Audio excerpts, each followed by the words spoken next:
পনির দিয়ে সন্দেশ বানাবো। 200 পনির নিয়েছি, বাতাসা 50 গ্রাম গুঁড়ো করে নিয়েছি, 1 বাটি দুধ। আপনারা চিনি দিয়েও বানাতে পারেন, আমি বাতাসা দিয়ে বানাচ্ছি। পনিরটাকে গ্রেট করে নেব।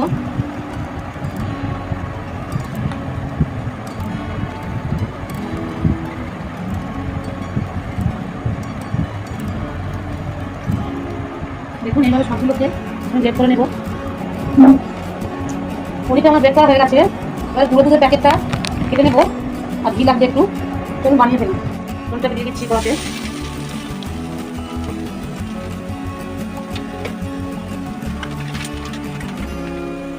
এক কাপ মতো গুঁড়ো দুধ দিয়েছি।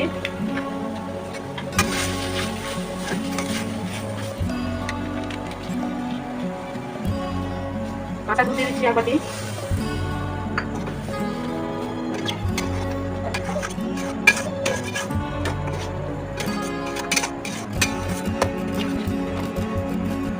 বাতাসা দিয়ে দিচ্ছি।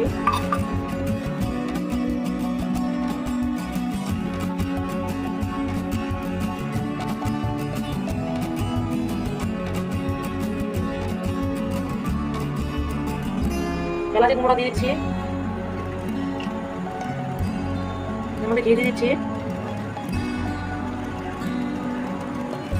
1 চামচ।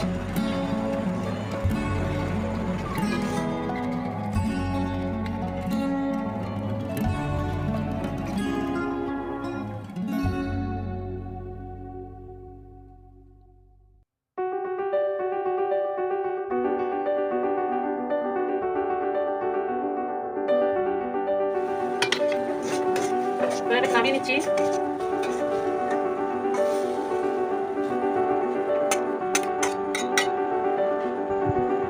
এটাকে এভাবে সমান করে দেবো।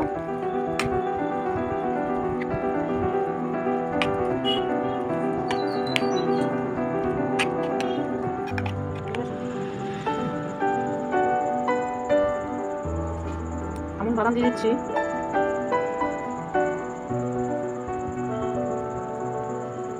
আপনারা বাড়িতে একবার ট্রাই করে দেখতে পারেন।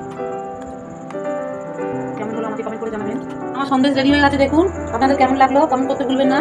আমার পেজটাকে সাবস্ক্রাইব করবেন, নতুন নতুন ভিডিও পেতে পাশে থাকা বেল আইকনটিতে প্রেস করুন, ফেসবুকের পেজটা ফলো করুন। সবাইকে ধন্যবাদ।